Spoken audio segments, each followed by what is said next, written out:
just as he accepts his second Super Bowl MVP award. I'm Jim Rome. Hey, want to win the holiday season? Of course you do. That's why you need Aura Frames. Aura Frames are my favorite gift because it's personal, easy, and unforgettable. Get this. You can even upload photos of you and your loved ones before it arrives. Aura Frames is thoughtful from the moment it's unwrapped, and it makes it look like you planned it all along. And let's be real, fellas, this is so much better than that sweater you were eyeing. For a limited time, visit auraframes.com for $45 off on a Carver mat frame with code ROME, and support us by mentioning the Jim Rome Show at checkout. Terms and conditions apply. For nearly 2,000 severely injured veterans, everyday life has become filled with barriers. So we build specially adapted homes at Homes for Our Troops. And thanks to our donors and supporters, this life-changing gift of freedom is provided mortgage-free to these veterans. But we need you to join us too in completing this important mission. Please visit hfotusa.org and help build homes and rebuild lives.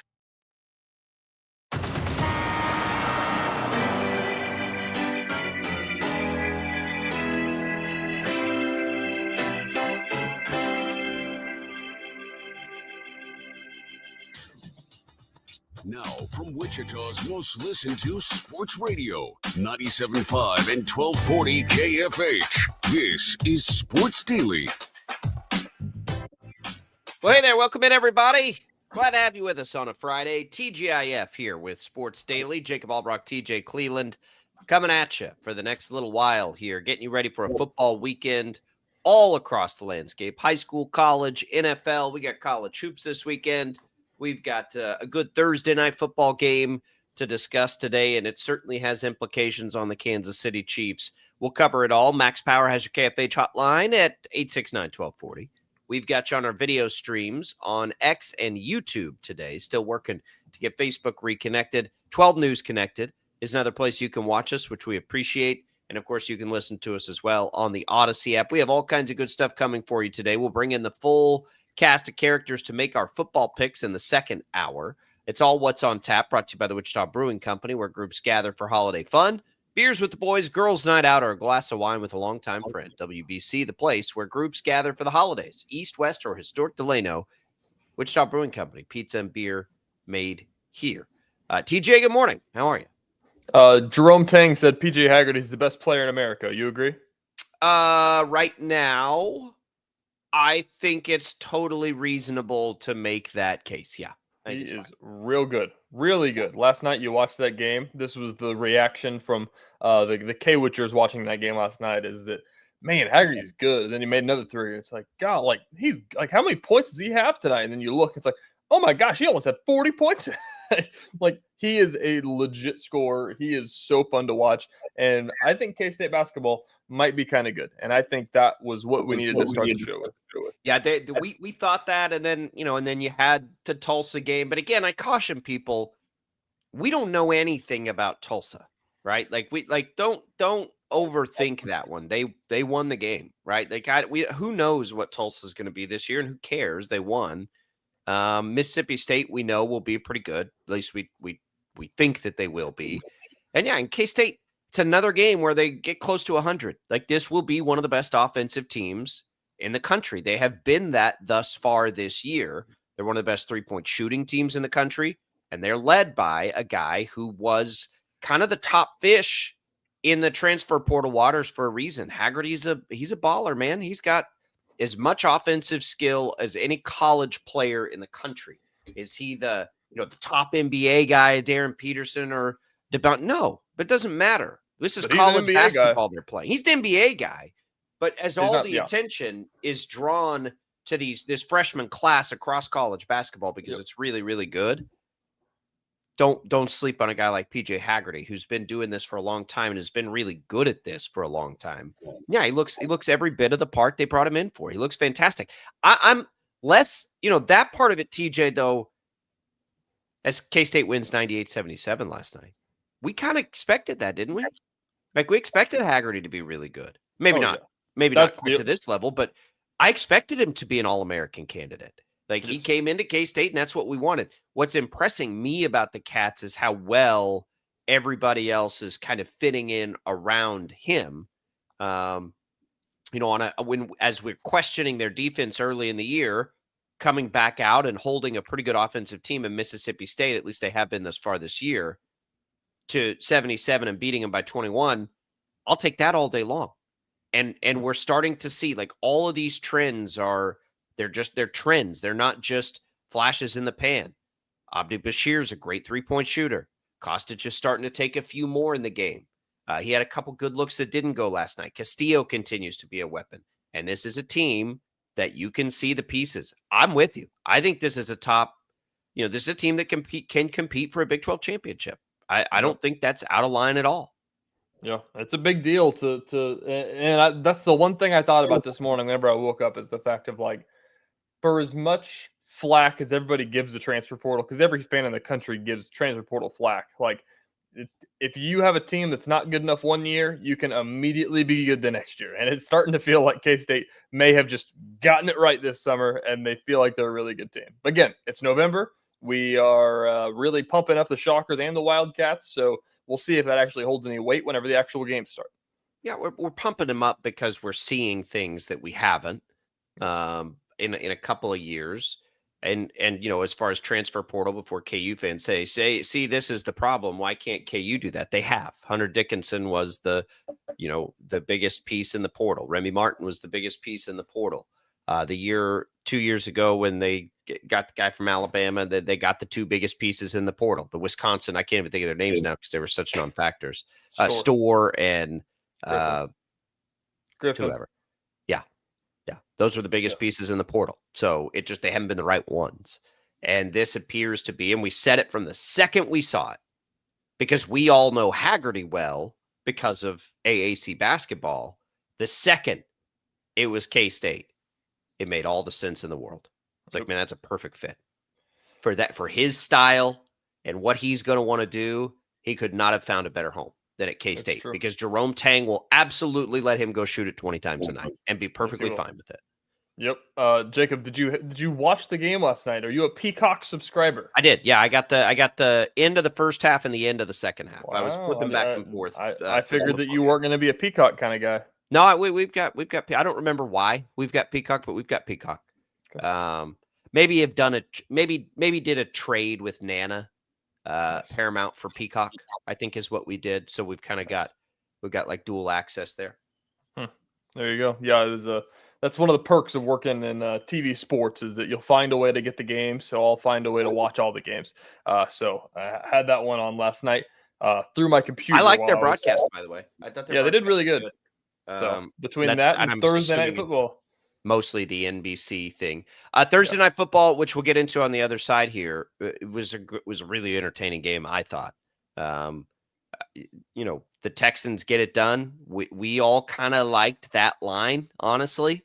It seemed like too many points for the Bills. The Texans are really good. They're just not great offensively.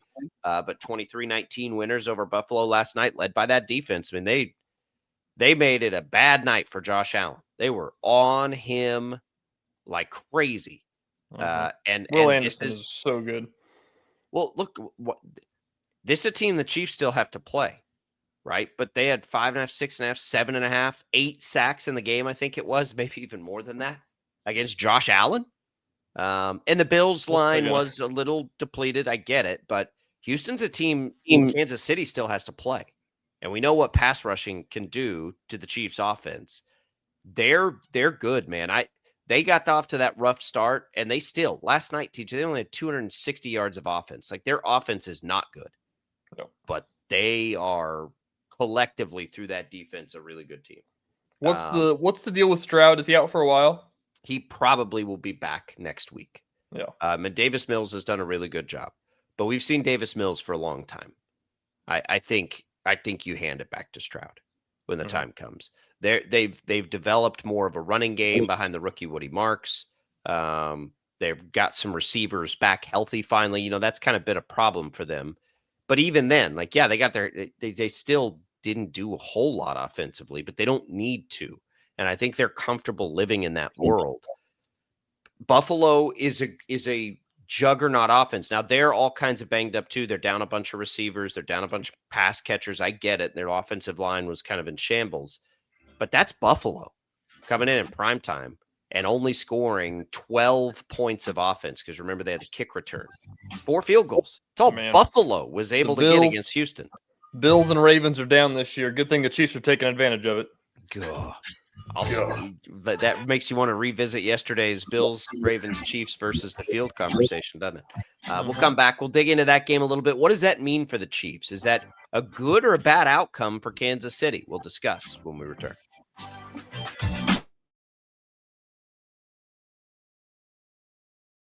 Lightning, hail, tornadoes, flooding.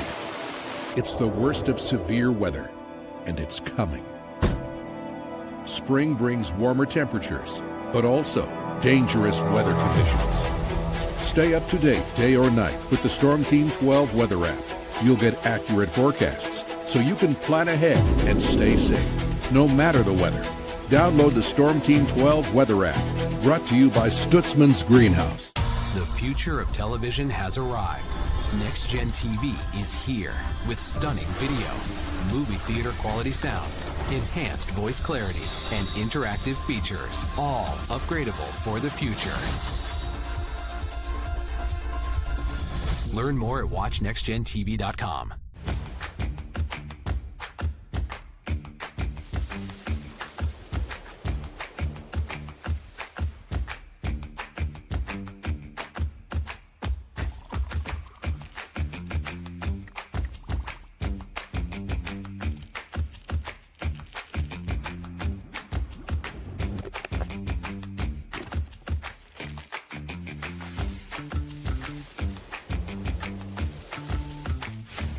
Canvas of our imagination. They tell a story. Clouds affect the events of your day. Sometimes they growl, sometimes they inspire, but they're always the messengers of nature's mood, written in the sky. Storm Team 12 understands the language of clouds. We're dedicated to decoding their message, so you know what to expect. Behind every cloud, there is a story waiting to be told. Trust Ross Jansen and Storm Team 12, alerting you first to the impact on your life. We are following a breaking update. Every day, all day, stream the stories that have you talking near and far. Whoever is behind the wheel of this bus is not stopping. From hundreds of local reporters and meteorologists spanning the country. Chaos here this morning at the UW campus. Search LNL for the all-new Local News Live streaming app. Odyssey is one of the most influential audio and entertainment brands in the nation. You already know Odyssey's iconic local radio brands in Wichita. But did you know Odyssey has the country's best collection of music, news, and sports brands? Odyssey is also a premium podcast creator, major event producer, and digital innovator. Odyssey brings people together across the country and right here in Wichita. Odyssey also delivers meaningful radio and digital audio results. Find out our story and impact at odysseyinc.com/Wichita. Make yourself known now. 8310 in traffic pursuit. Oh my God, here. Investigate TV Plus begins with real people. We investigate stories that impact you and inspire change every day. Something is broken. Real problems. Why are they hiding it? And real solutions. My daughter was dying in front of me. What was your reaction when he said that? Investigate TV Plus, weekdays at 3:30 p.m. on KWCH. Sometimes people tell us, I don't get it, it's just tea. But let me tell you, we are so much more than just tea. With 20 plus flavors of sweet and unsweet iced tea, the possibilities are endless. Come on in and try them all for free to find your favorite or get us on the go for your busy lifestyle. And don't miss happy hour every day. So the next time someone tells you it's just tea, tell them to come by and find out why we say, drink tea, be happy. Jim Rome here, lighting up your afternoons on The Jim Rome Show. Catch me starting at 2 on Wichita's #1 sports radio, Kansas fan headquarters, 97.5 and 1240 KFH.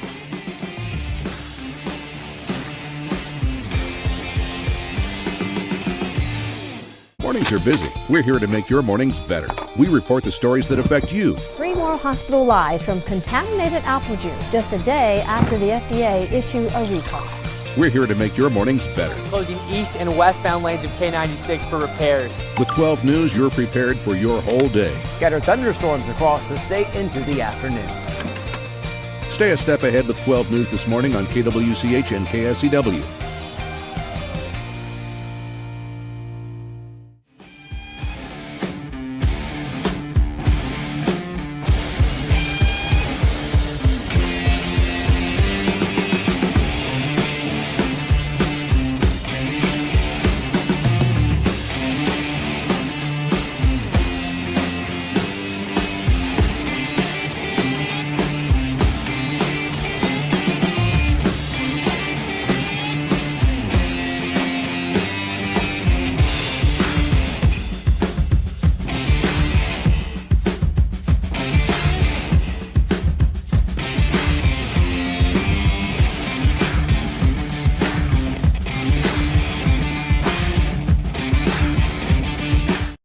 This is Sports Daily on KFH. All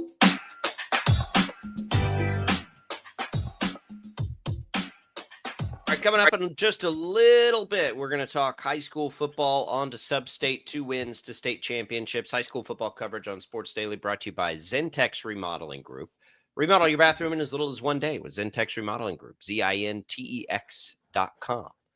Welcome back in. Jacob Albrock, TJ Cleveland here. Of course, it is a Catch a Kansas Friday. TJ will get us all caught up on those state semifinals in just a little bit. Paul Savage should be in to help him do that, coaching high school football still. I haven't heard that Brandon and Tommy won't be here yet, TJ. So hopefully we have the full cast of characters for some football picks. We will see as the time comes. Bills, Texans. The Texans take down Buffalo at home, 23-19. We all liked the Texans side of that line yesterday with PJ Glasser. So it's not necessarily a surprise here. Buffalo is still trying to figure some things out. Buffalo is kind of like Kansas City and Baltimore this year, TJ. It's kind of a chip in a chair. Just got to get there and hope some of your pieces are back healthy and you trust the quarterbacks in the postseason.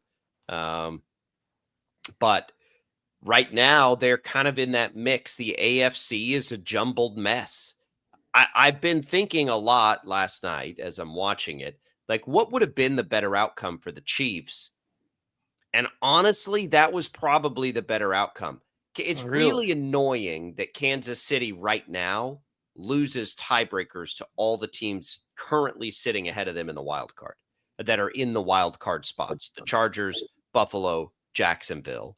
They can take care of that with the Chargers, but they can't with Buffalo or Jacksonville. So Buffalo losing is probably good because Houston, who is a half game ahead of Kansas City plays. So they can take care of that with Houston as well. And Houston's schedule is pretty tough down the stretch. They get Kansas City, obviously, 2 games against Indianapolis are mixed in there. The Cardinals, who are no slouches, mixed in there. So they don't have an easy schedule either. So I do think this was probably better for the Chiefs ultimately. I don't know. I think I went the other way with my immediate thought that I think it's worse for the Chiefs because I think that, obviously Buffalo's the 6 and the Texans are the 8. That just creates more of a logjam from the 6 to the 8. But they play Houston, heads up. We know Kansas City can probably only lose one more anyway, right? So can't be that one, but that they at least control that. They control nothing against Buffalo. So if they're going to chase down Buffalo, they just need Buffalo to lose 2 more games, basically, down the stretch. And that probably is a stretch too, by the way. Buffalo's schedule of all these teams we talk about, Buffalo has the least resistance, I think. They do have a game against Philadelphia, but they go to Pittsburgh, and who knows if Aaron Rodgers is healthy. Who knows? Joe Burrow could come back for the Bengals, and they could be massively disruptive. It's not an easy path for the Bills, but you tell me, at Pittsburgh, home against Cincinnati, at the Patriots, at the Browns, home against the Eagles, home against the Jets. You think there's 2 losses in there? Yes. I think there can be. And if you think there can be, then them losing last night was a good thing. The Bills? Yeah. That's the Bills schedule? Them losing, if that's the case, then them losing last night is probably a good thing for Kansas City. Yeah. I mean, my biggest thing is the fact of you're going to have another, I don't know how to portray this the best way here. I get what you're saying that they don't want to chase down Buffalo, but I feel like it's going to make it harder if the Texans and the Jaguars, even though the tiebreaker stuff goes into effect here. I think a loss last night from Houston would have at least let the Chiefs, they would have jumped them there, and then they're just chasing the Jaguars, which they don't have a tiebreaker over. But they play Houston. So yeah, but I mean, I'd rather not worry about the tiebreaker. I think you do worry about the tiebreaker. Look, I'd rather not worry about it. I mean, well, that's what I'm saying. If you don't have to worry about the tiebreaker, then you're not going to get the tiebreaker against Buffalo, right? So if they're going to pass Buffalo, they have to have a better record than Buffalo. So you need Buffalo to lose games. Houston, you can take care of that yourself. The strange thing is, Kansas City's got to basically win them all. They can afford maybe one loss. And the funny thing is, we were talking about this yesterday on TV.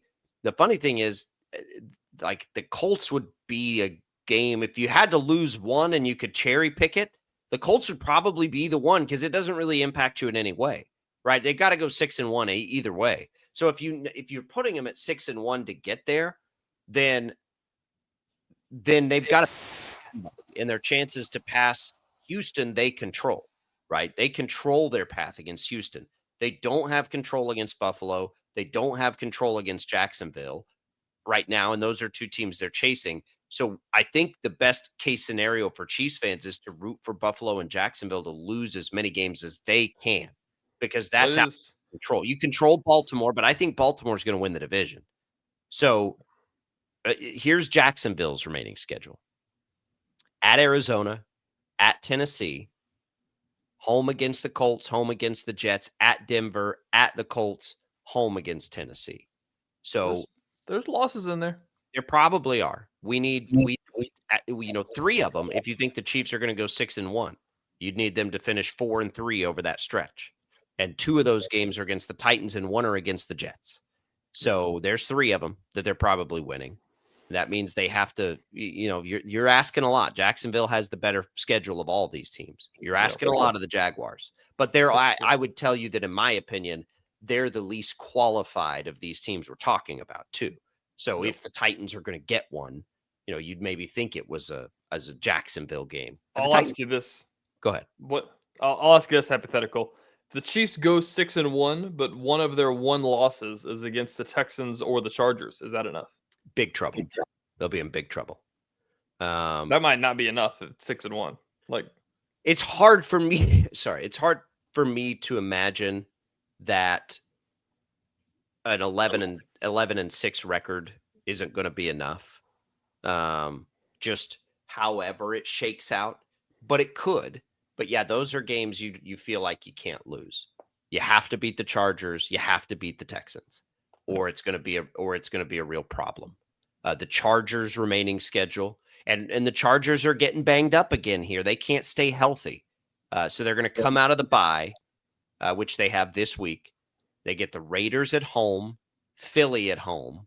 They go to Kansas City. They go to Dallas. They get Houston at home and go to Denver. They've probably got the most difficult schedule in this group. Yeah, no crap. So that probably and maybe they get a little healthier out of the bye, because I do think they're really good when they're healthy. They just haven't been for really any long stretch of this season. It's not going to be easy for any of these teams to get in, except maybe Baltimore, because Pittsburgh perhaps just lost Aaron Rodgers.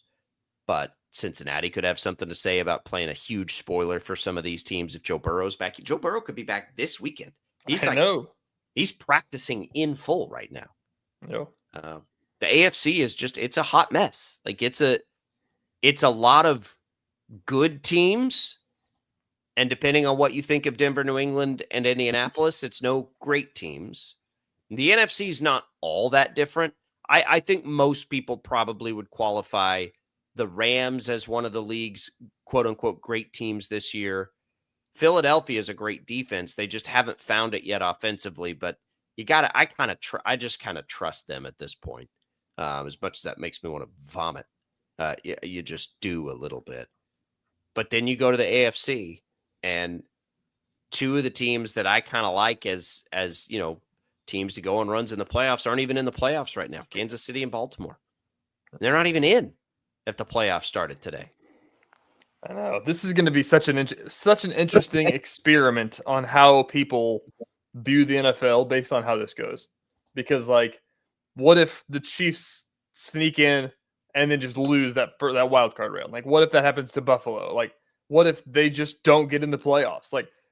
It's not just you. The nation is in the same boat. Not getting in the playoffs will be bad, right? That would be bad.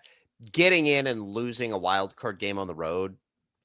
If that surprises you this year, based on what we've seen thus far, you're probably you probably. Okay. I'll change my hypothetical here. I'll say if Baltimore or Buffalo or Kansas City didn't make the playoffs, every talking head nationally is talking about it's still going to be one of those three. And like I said, they've earned the benefit of the doubt, but if that happens, it'll change a lot of how things are viewed, I think, going forward. I think that and for good reason, as you said, the three best quarterbacks in the AFC are the three best teams that everybody keeps talking about that they think can go make runs. And so, yeah, look, it's just what's happened. It's because we've had such a long time with it.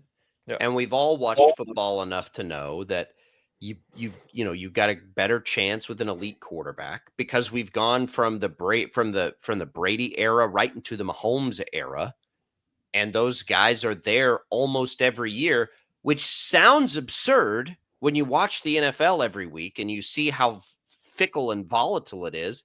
But for this millennium, basically for 25 years, it's what we've seen. How many, and I don't know this off the top of my head. I can probably pull this up. How many times in 25 years? Let's pull this up. Okay. How many times in 25 years do we think either Mahomes or, well, okay, so Brady's first year was 2003. When did they beat the, was it 99? When did they win their first one? When did he beat? There it is. Okay, since 2001. So yeah, we would be looking at 25 years. Okay, so 25 years. How many times do you think Brady or Mahomes has been in the Super Bowl over that 25-year stretch? One of them. And we'll go year by year here. So your guess before we look at it. 12. I'll say 14. Okay, so we have 2001. We have 2003, 2004, 2007, 2011, 2014, 2016, 2017, 2018, 2019, 2020, 2022, 23, 24. 14 times. Wow. 14 times in 25 years. 14 of those years, more than half, we've seen one of those two guys in the Super Bowl. So how are we not equipped to sit here and say, yeah, you got to just get them there? I mean, it's crazy. It's crazy that we have that in this league where it seems like the crazy outcomes are every week that in more than half of the Super Bowls played in this millennium, we've had one of those two guys in it. That's been their world, and everybody else has just been kind of floating around in it for a long time. That's what I'm saying. This is such a weird social experiment of like, it is. What are people gonna think if Patrick Mahomes and Josh Allen missed the play and Lamar Jackson missed the playoffs? Like, because that'll just change the way. Like, because that's what everybody's always said. And like, I don't know, in those 25 years, I'd be curious to see like if Tom Brady went to the Super Bowl and then missed the playoffs the next year. Had that ever happened? How many times did Tom Brady miss the playoffs? Not very many. He had, of course, the year he got hurt, and then maybe one other. Max probably knows that off the top of his head. And it was the year of injury, and then I believe maybe one other time, and that's it. Oh. And then you have the Mahomes thing of playing in consecutive AFC championship games, which is basically every year of his starting career, right? Which is maybe even as wild as what we were just talking about. Like, there just hasn't been room for anybody else consistently. The Eagles have been consistently good, but we're talking about a league right now where your top teams are quarterbacked by Bo Nix, Drake May, Daniel Jones, right? And then Jalen Hurts and Matt Stafford we're used to. Caleb Williams. Anybody? Right? Those are the teams. Those are the top three in each conference. It's just, Max says one time he missed playoffs in 2002, which was not the injury year. So one other time. Yeah. And they may have made the playoffs with Matt Castle in the injury year. Did they make the playoffs that year, Max? I can't remember. No, but they did go 11-6. Yeah, that's right. Ooh, that doesn't make you feel good if you're a Chiefs fan. We're talking about 11-7 should be in. So look, that's what makes this all so strange. Is it's been the same at the end for so long.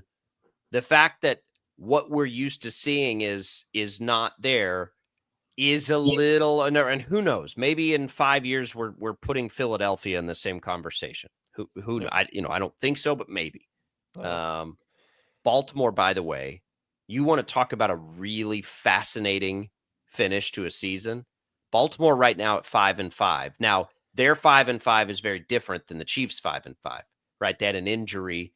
They lost all their games while Lamar Jackson was hurt, and now they're winning all their games again. But they get 2 against Cincinnati, probably with Burrow back, and 2 against Pittsburgh. Who knows if Rodgers is healthy? But you want to talk about, like, if Rodgers is healthy, like the division, it's theirs for the taking. Like, they can just go take it. Or because those are going to be pretty tough games. God, what if Burrow starts on November 27th on Thanksgiving Day? God, are we ready for that conversation? The Bengals going to storm back into this thing? No, I don't think. I think they're probably too far out. But what's the over-under on Bengals Ravens right now? If those guys are healthy, 58. What are you taking? Which side of that are you taking? Those defenses are bad. They're bad. Are you ready? The thing I keep thinking about through all this stuff and through all the Chiefs' discourse of the season is, man, I can't wait for it to be February, not even February, January and February, and people are talking about, what does this mean for Mahomes' legacy? What does this do for the Tom Brady argument? And then we're going to start getting real Jordan LeBron-y. We already are, and part of those conversations are already happening. One of them that you talked to me about yesterday, we might as well get into on the other side. This is the beauty now of TJ being in here full time, and Tommy was good at this too. But he's a man of the younger people. The social media overreactions. I don't get a lot of that because I absolutely choose not to go find it. I have no interest in it. But it does interest me to know what's out there, I suppose. I know that doesn't make any sense, but like I don't have any interest in participating, I should say. But let's participate a little, because you've got, I guess, one collection of fans out there with a narrative about the Chiefs that I am a little surprised by, but we can discuss it. And it's, Brett Veach and the job he's done there. This is what happens when you're great and you're 5-5. Max could tell you, the diehard Patriots fan, exactly how many times Tom Brady and the Patriots dynasty was dead.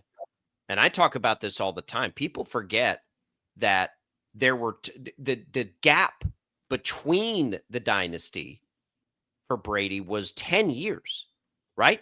Brady had 2001, 2003, and 2004. He didn't get his next one for a decade. He didn't get it until 2014. He was there, though. Right, but when we're talking about there was a gap. He was there in 2011. It was 2011 the year they were unbeaten, I believe it was. 2007. That was the 2007 year. Okay. Asante Samuel, who won't shut up, missed the easy interception. Yeah. Didn't call holding, didn't call in the grass. And then Eli got him again. But then it was till Wes 2014. Welker dropped an easy ball. 10 years between Super Bowls. 10 years. So like to try to make definitive statements, as Max is doing in our messenger as well, about Mahomes' legacy. Guys, that's like just saying 30. That's like He's saying the 30. Stones were in the Beatles class. They're not. How many titles did Brady have by 30? How do I know? 3. How many does Mahomes have? How many undefeated seasons did he have? How many?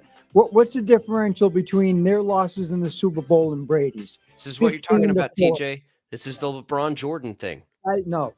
This is the LeBron Jordan thing. We're going to come right back. We'll discuss Larry this Bird's better than them all when we return.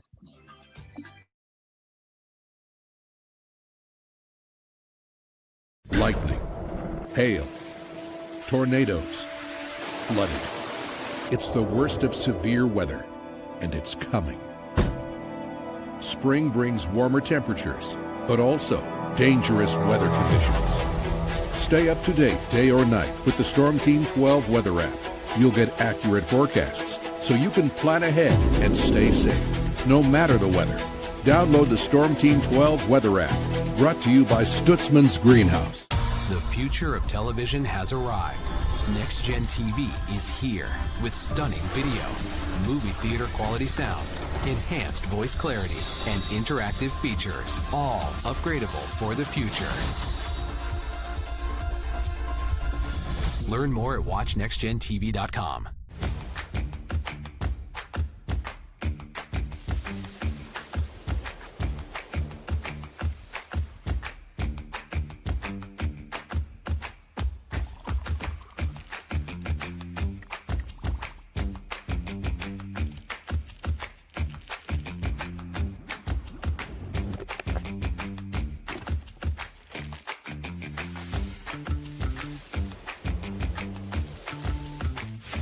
The canvas of our imagination. They tell a story. Clouds affect the events of your day.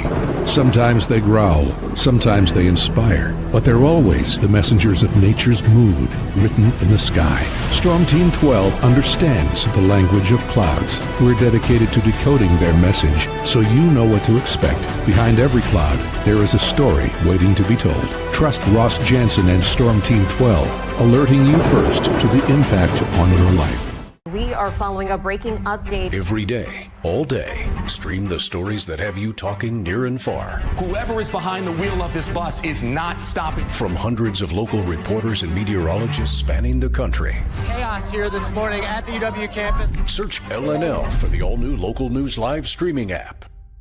Odyssey is one of the most influential audio and entertainment brands in the nation. You already know Odyssey's iconic local radio brands in Wichita. But did you know Odyssey has the country's best collection of music, news, and sports brands? Odyssey is also a premium podcast creator, major event producer, and digital innovator. Odyssey brings people together across the country and right here in Wichita. Odyssey also delivers meaningful radio and digital audio results. Find out our story and impact at odysseyinc.com/Wichita.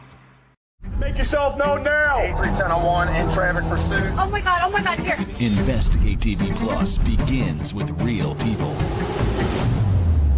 We investigate stories that impact you. And inspire change every day. Something is broken. Real problems. Why are they hiding it? And real solutions. My daughter was dying in front of me. What was your reaction when he said that? Investigate TV Plus, weekdays at 3:30 p.m. on KWCH. Sometimes people tell us, I don't get it, it's just tea. But let me tell you, we are so much more than just tea. With 20 plus flavors of sweet and unsweet iced tea, the possibilities are endless. Come on in and try them all for free to find your favorite or get us on the go for your busy lifestyle. And don't miss happy hour every day. So the next time someone tells you it's just tea, tell them to come by and find out why we say drink tea, be happy. Jim Rome here, lighting up your afternoons on The Jim Rome Show. Catch me starting at 2 on Wichita's #1 sports radio, Kansas fan headquarters, 97.5 and 1240 KFH.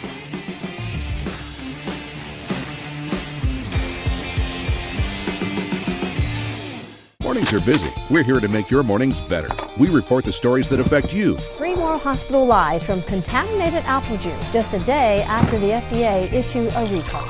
We're here to make your mornings better. Closing east and westbound lanes of K96 for repairs.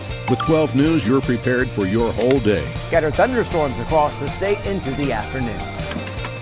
Stay a step ahead with 12 News this morning on KWCH and KSCW.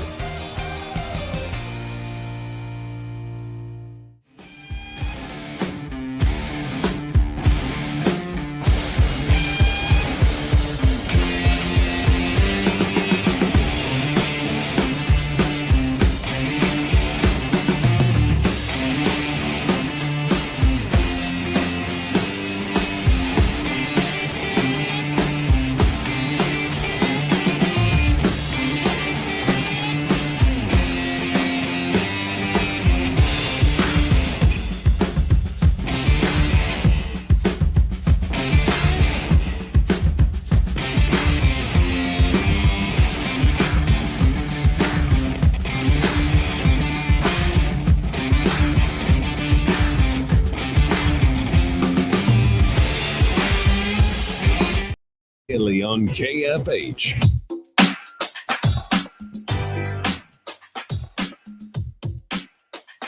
All right, welcome back in, everybody. It is Sports Daily. You can score a pair of tickets to see Journey at Intrust Bank Arena on April 4th. Text the keyword Journey to the number 20357. You can enter one more time today. That's it. And then we'll pick a winner in a few days. But this is your last day to enter. Standard message and data rates apply. We come back in. Max has taken us down a rabbit hole. I think Max lives as comfortably in a rabbit hole as anybody I know. But we're before we get into and continue the silly probably discussion about Brady versus him. It's not silly because we have a good comparison through age 30. TJ, there is apparently a sect online of people who are dissatisfied and already overreacting to the Chiefs being 5-5. I think that the biggest overarching thing that the social media machines are seeing from Chiefs fans is that they don't know who to blame, and everybody's got their own side. There's a blame Mahomes side of this, there's a blame Andy Reid side of this, and there's a blame Brett Veach side of this. And I think that majority of Chiefs fans are kind of flocking to the blame Veach, and so that's where all this discourse. And the very obvious response to that is nobody needs to be blamed for anything. They've been to 3 straight Super Bowls. Like they're 5-5. Yeah. They were missing one of their key players for a large portion of the season. And in their 5-5, they've had a couple of really dumb losses, Jacksonville and Denver, but I'm not sure why anybody needs to be blamed for anything. I would tell you that of those 3 in the most recent memory, of those 3, the most responsible would be Mahomes. Mahomes had a really bad game against Denver. Okay, if they're 6-4 and they win the Denver game, are we even having this conversation? I don't think so.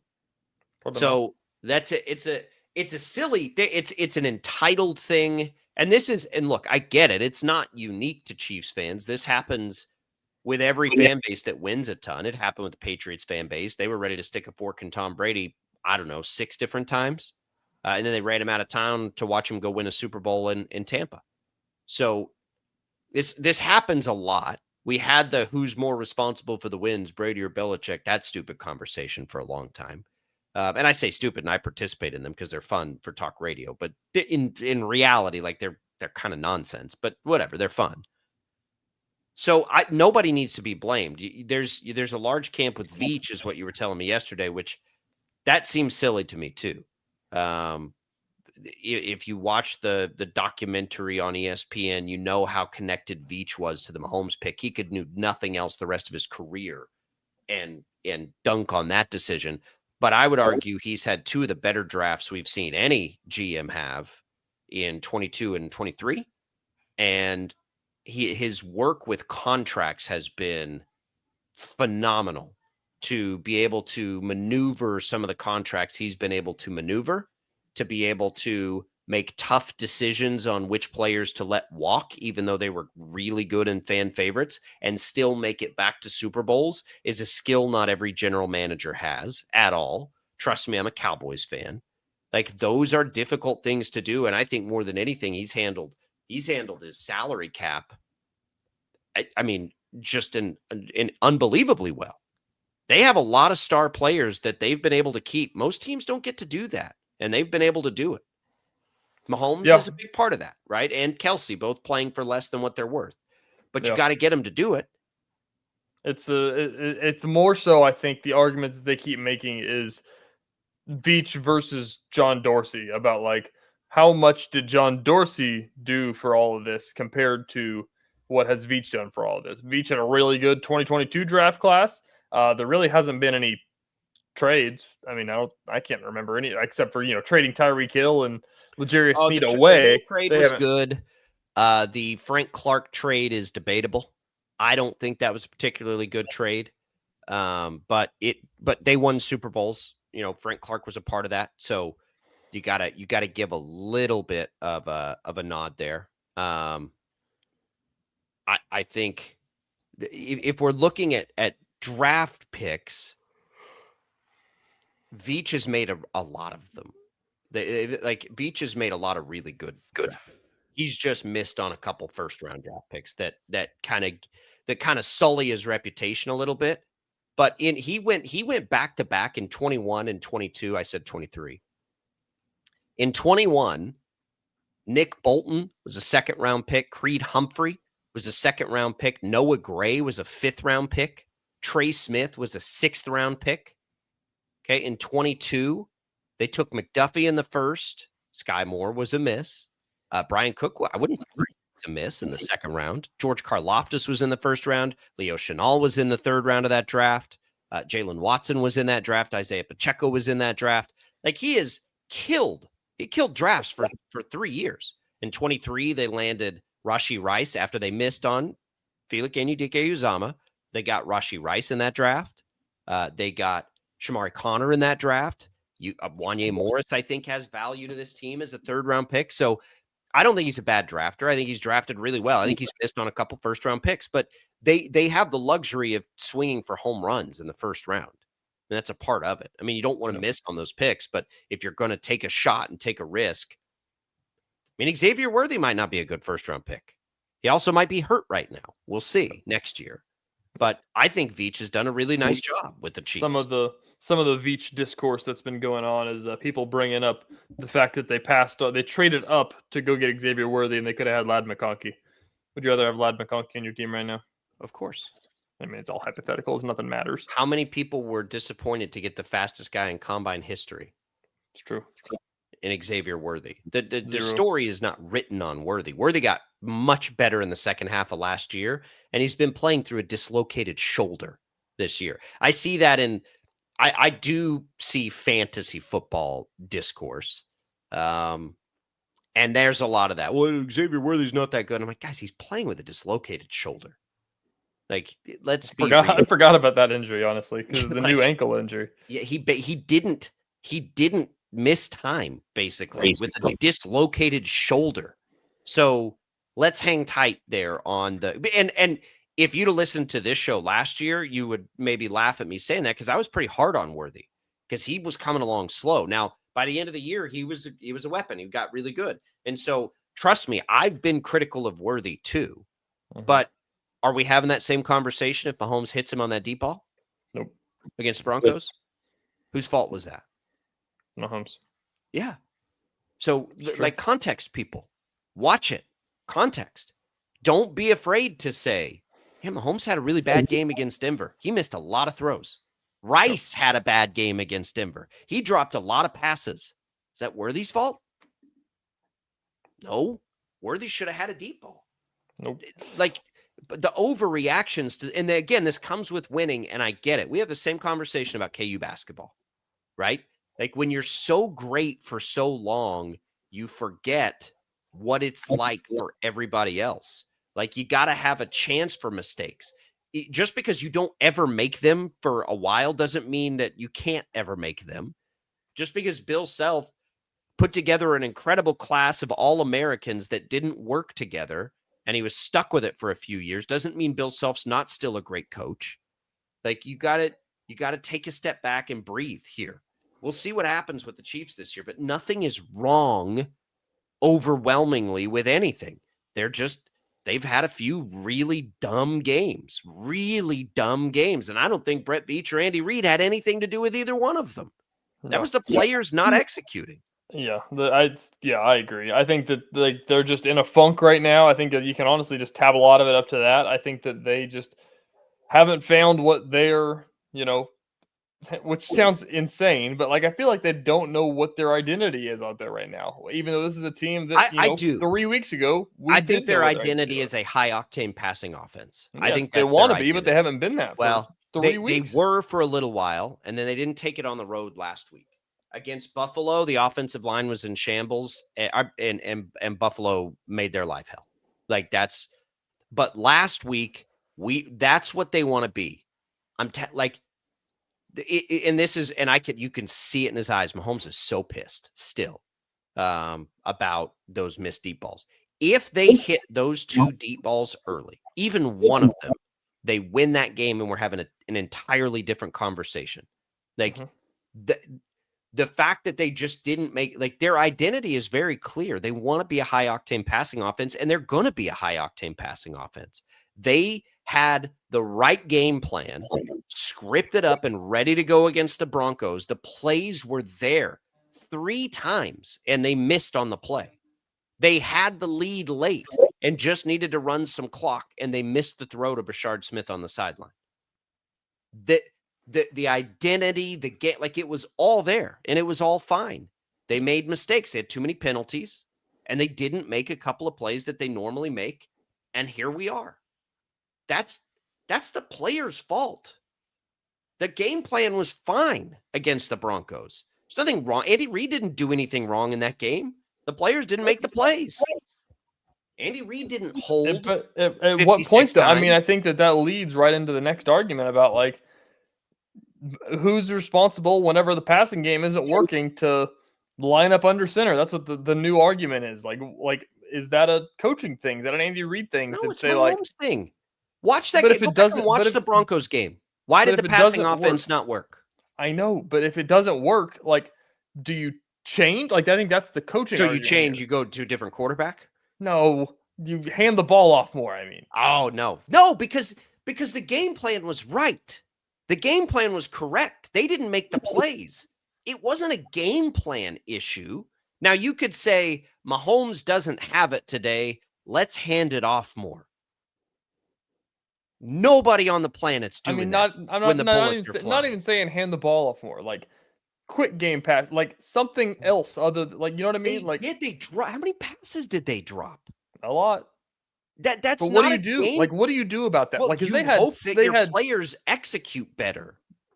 they had 10 chances to win the game, and they just kept throwing them. Like, Again, was that how- because they had the wrong play drawn up? Or was that because the players didn't make the play that was there right in front of them? I don't know. There might be both. I think that, It could that be both both. can be true. I think that the both can Chiefs be went true. out. The Chiefs went out there the final possession and went I 3 and put out and got so back much- off the field. I'm not trying to pile on, but I put so much more responsibility on the players for the Broncos loss. Like, they didn't make plays. They're the ones that had 10 penalties in the game. Yes, to me, that wasn't a game plan issue.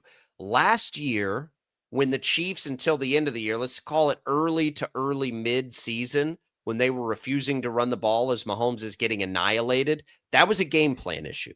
They had to read that and say, we can't keep doing that. He's going to get killed. We got to hand the ball off. And they did over time last year. That was a game, so that, and that stuff's always going to happen. But I can't watch that Broncos game and say, oh man, I can't believe Andy Reid did that. No. That was the play. The game plan was there. The plays were there. The players didn't make the plays. Here it is. Next hour, we got picks to make. So make sure you stay tuned for that. Thank you to Crestview Country Club for being a great supporter of the program. Big bourbon tasting last night. I'm sure that went well. We got holiday week coming up. They're doing Thanksgiving for our house. We're going to do a little Thanksgiving to go there. They've got all kinds of holiday party setups for you and great deals if you want to look into joining right now. Give them a call. Tell them we sent you here from Sports Daily. We're coming right back with another hour. Don't go away.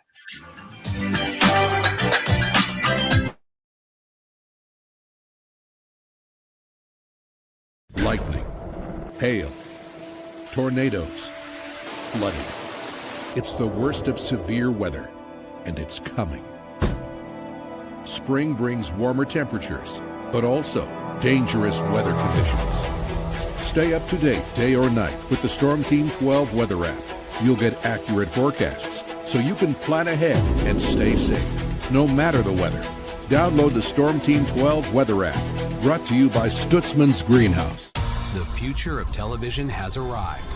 Next Gen TV is here with stunning video, movie theater quality sound, enhanced voice clarity, and interactive features, all upgradable for the future. Learn more at watchnextgentv.com.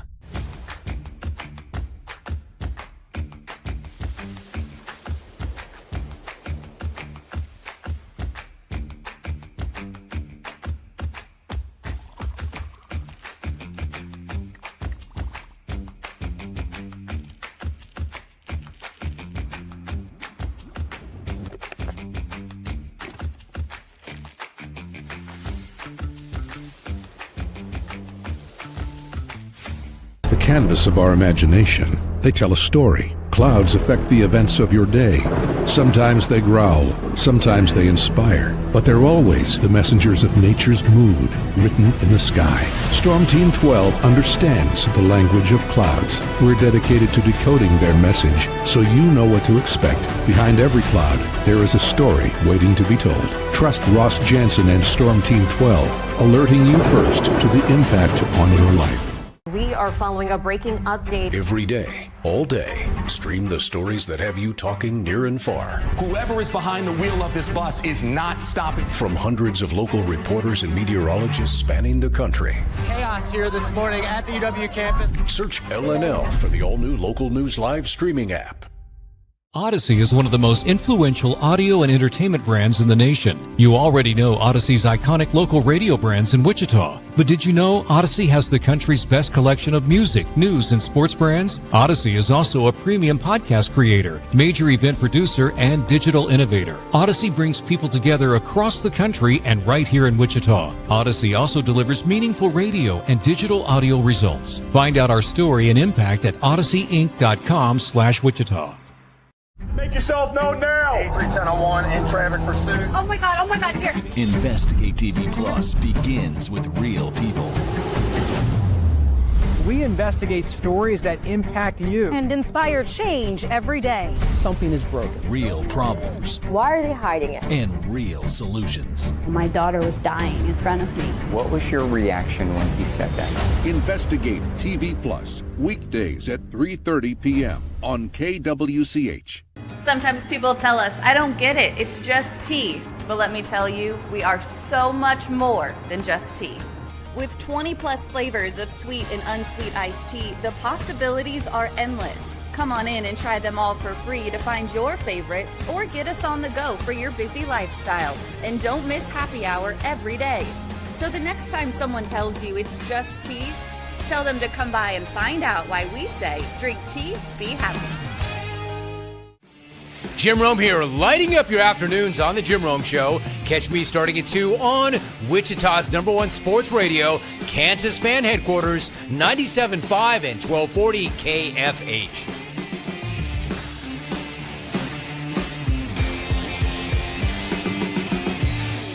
Mornings are busy. We're here to make your mornings better. We report the stories that affect you. 3 more hospitalized from contaminated apple juice just a day after the FDA issued a recall.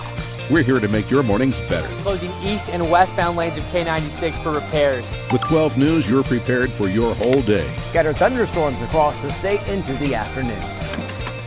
Stay a step ahead with 12 News this morning on KWCH and KSCW.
Now, from Wichita's most listened to sports radio, 97.5 and 1240 KFH. This is Sports Daily. Welcome back in, everybody. It's another hour of Sports Daily. Jacob Albrock, TJ Cleveland. Glad to be with you here on this Friday. Lots of fun coming up. We'll make some picks later in this hour. We've got high school football to talk about. By the way, high school football coverage on Sports Daily brought to you by Zintex Remodeling Group. Remodel your bathroom in as little as one day with Zintex Remodeling Group, ZINTEX.com. We'll do those things. We're going to indulge Max a little bit here. I think Chiefs fans will appreciate it. I got a comment on something we were talking about there, TJ, on X. I'm seeing that just says bro. That's all encompassing. Who knows what the bro was getting at there? Could be anything. Could be nothing. Could be anything. But we'll have you want me to tell you the truth? I think that's an AI account. Oh, okay. Well, why would it just say bro though? It must like the show. The robots love Mahomes and can't. They love John Dorsey discourse. Yeah, that's right. It's John Dorsey's AI program. Yep. Thanks for joining us on X. Thanks for joining us on YouTube. You can always comment those ways. We'll get you on to the show. That way we can take those. We can take your calls. Max has that at 869-1240, although it'll hang up on you if you have any 1980s Boston Celtics slander. But you can bring those to the show as well. It's all what's on tap coming for you here in this hour, brought to you by the Wichita Brewing Company. And it is a good place to gather for holiday fun. Bring the whole family, your out-of-town visitors to WBC for a taste of pizza and beer made here. East near Central and Woodlawn. West at 13th and Tyler, and in historic Delano at Handley. Wichita Brewing Company, where groups gather for the holiday season. Hope everybody's getting ready for a happy Thanksgiving, by the way, next week. However you're taking it in next week, I hope it's a great time. You a turkey guy, TJ? Turkey is way better than ham. In certain circumstances, I would agree with that. On a sandwich, absolutely. I'm As saying a a general roasted general rule, I'm not sure I completely agree. I happen to really enjoy both. We are doing a ham this year. Well, we are. Crestview's doing a ham for us this year to go. We chose that instead of turkey. It'll be the first time we're doing that because it's kind of a, you got to get it and you got to reheat it and you got to do all that. I love turkey. Have you had fried turkey? Mm-hmm. Fried turkey is king. Will beat all of them. But that's a whole thing. Like the thing about a turkey is it's always a whole thing. Like there's no easy or like the turkey is a big production. I agree. Ham. I agree. I'm team turkey coming from a guy who's never cooked the turkey. So that may change my tune. I like both. I like, if we're being real, I'd like to have both at Thanksgiving, ham and turkey. Mashed potatoes are my favorite part of Thanksgiving. Good mashed potatoes, brown gravy. As long as I get ham or turkey, mashed potatoes, and pumpkin pie, I'm usually pretty satisfied with Thanksgiving. We're doing a Friendsgiving this weekend. I'm making a mean green bean casserole. I'm okay with green bean casserole. We kind of have a deviled egg contest in our family, usually on the holidays, and I haven't been as far as like a holiday meal, since we've opened the stores because they're very busy at Thanksgiving and they're very busy at Christmas. I haven't done like the bigger family meal in 5-6 years, but there's typically a deviled egg contest and a Bloody Mary contest. Ooh. So, and I say let's go to the bigger conversation here. Are you Thanksgiving lunch people? Yes. Yeah, we are too. That's the best. It is, because then you just watch football and you get leftovers. You don't have to take a nap. It's the best. Yeah, I usually work TV at Thanksgiving too, so I don't get that either. My Thanksgiving traditions have really shifted in the last, really since we moved here, because even before, like when I was full-time TV and all that, like I was working. There's a lot of work typically on Thanksgiving, and so it's fine. Like it doesn't bother. I love football on Thanksgiving. I just love the whole idea of thing. My family started doing prime rib once I left, and I'm like we're very big prime rib on Christmas people. Rib. Well, now they do it all the time. They're like, well, this is just way better. Let's just always do prime rib. And I'm like, that's good prime rib. Yes, thanks. Horseradish. Oh, it's 8:00 in the morning. We're talking about horseradish on prime rib. You want to talk about production? That prime rib, if you do it the right way, is also a production. But happy Thanksgiving, everybody. We won't see you next week on Thanksgiving, but we'll be here Monday, Tuesday, Wednesday. We won't be here Thursday or Friday. All right, we're going to indulge Max. We're in a thankful mood. We're thankful for Max and his lunacy sometimes with the Patriots blinders. But Max is of the belief that Mahomes doesn't belong in the same conversation as not only Brady, but now he's saying Manning, which is absurd.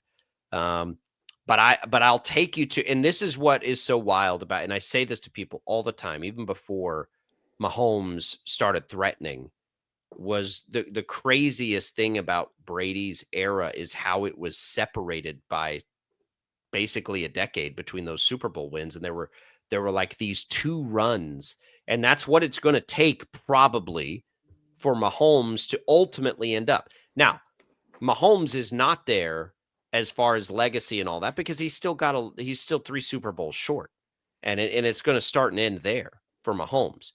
But here are some of the things through age 30. Did Brady get 7? Am I one off there? Yes, he got one in Tampa. Yeah, that's right. So 7, so he's 4 off. But here's what they've done, Max, through age 30. So by their age 30 season, Mahomes has 89 wins. Brady had 70. Now, Mahomes has played more games through age 30, to be fair. But of course, and this won't surprise anybody. He's got more yards and those things, but we know the league has changed since, early Brady, not late Brady. Early Brady wasn't quite the pass-happy NFL. So some of this, I don't even think are the important things. But he's got more wins, more passing yards, more touchdowns, fewer interceptions, by the way, despite playing 20 more games. He's got fewer interceptions despite playing 20 more games. He is obviously a much better runner of the football. But through age 30, Mahomes has played in 5 Super Bowls. Brady played in 3. Mahomes has won 3 Super Bowls. Brady won 3. Mahomes has 3 Super Bowl MVPs. Brady had 2. I think that's a little overrated. NFL MVPs, not quite as much. Mahomes has had 2. Brady didn't have any at this point. Brady wasn't even a first-team All-Pro yet. Mahomes has 2. And their postseason record's pretty similar. 12-2 for Brady, 17-4 for Mahomes. So while Mahomes is not there yet, Mahomes is ahead of the pace. Ugh. The difficulty to what Brady was able to do, he won the 7th in Tampa, right? As Max just pointed out. That's insane to think about.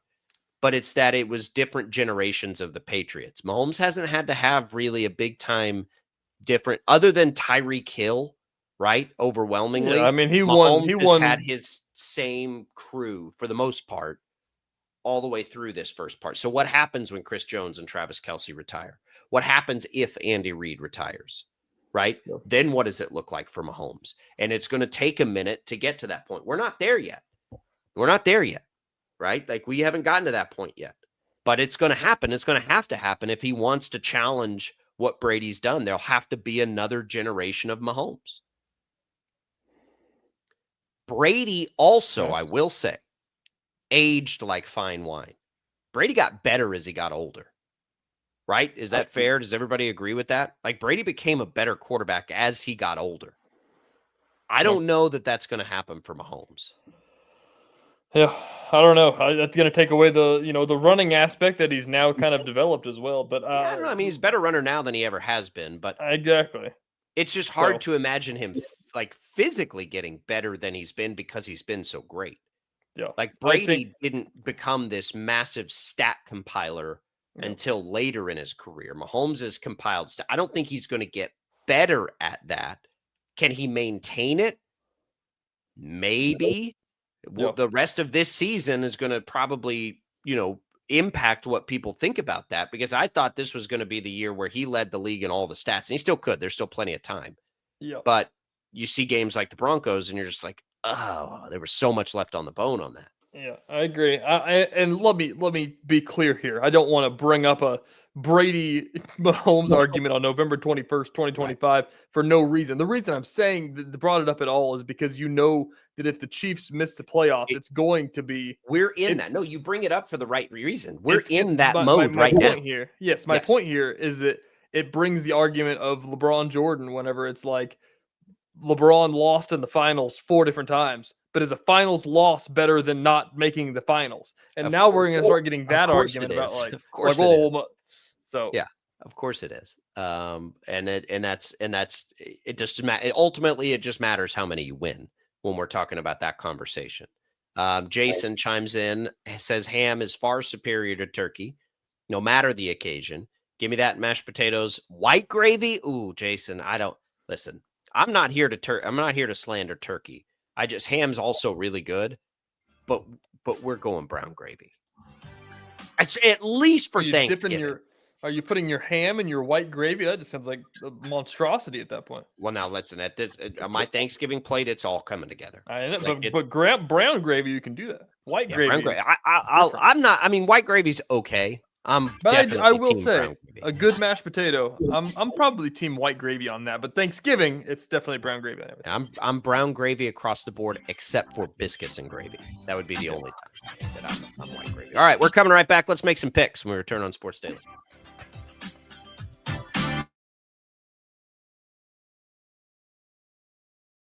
Lightning, hail, tornadoes, flooding. It's the worst of severe weather, and it's coming.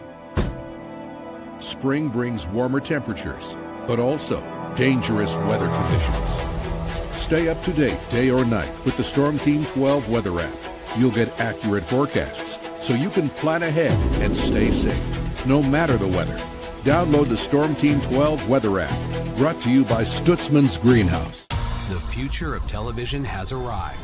Next Gen TV is here with stunning video, movie theater quality sound, enhanced voice clarity, and interactive features, all upgradable for the future. Learn more at watchnextgentv.com.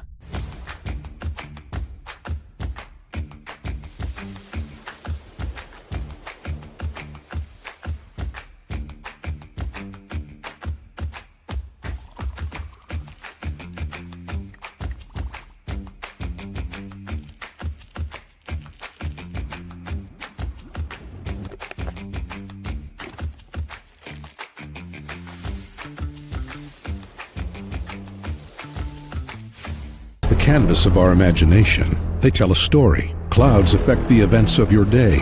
Sometimes they growl, sometimes they inspire, but they're always the messengers of nature's mood written in the sky. Storm Team 12 understands the language of clouds. We're dedicated to decoding their message so you know what to expect. Behind every cloud, there is a story waiting to be told. Trust Ross Jansen and Storm Team 12, alerting you first to the impact on your life.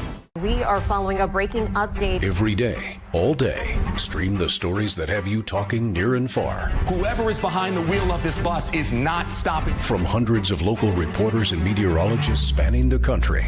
Chaos here this morning at the UW campus. Search LNL for the all-new Local News Live streaming app.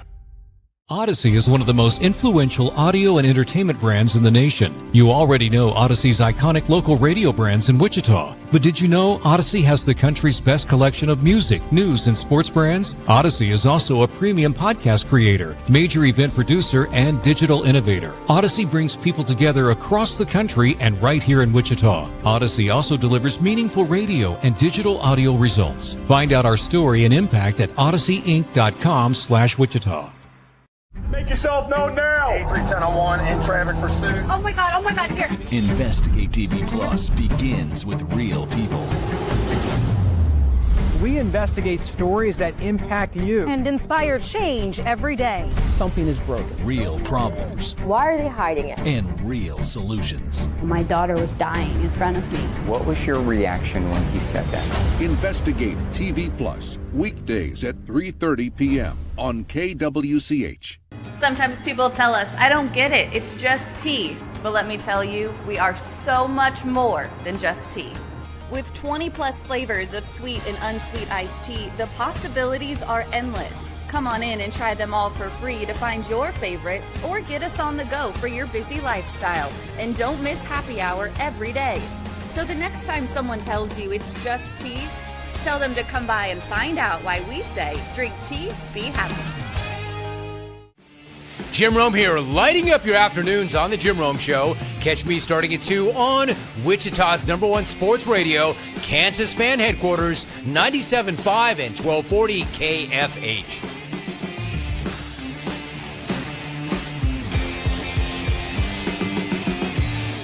Mornings are busy. We're here to make your mornings better. We report the stories that affect you. 3 more hospitalized from contaminated apple juice just a day after the FDA issued a recall. We're here to make your mornings better. Closing east and westbound lanes of K96 for repairs. With 12 News, you're prepared for your whole day. Scattered thunderstorms across the state into the afternoon. Stay a step ahead with 12 News this morning on KWCH and KSCW.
is on KFH.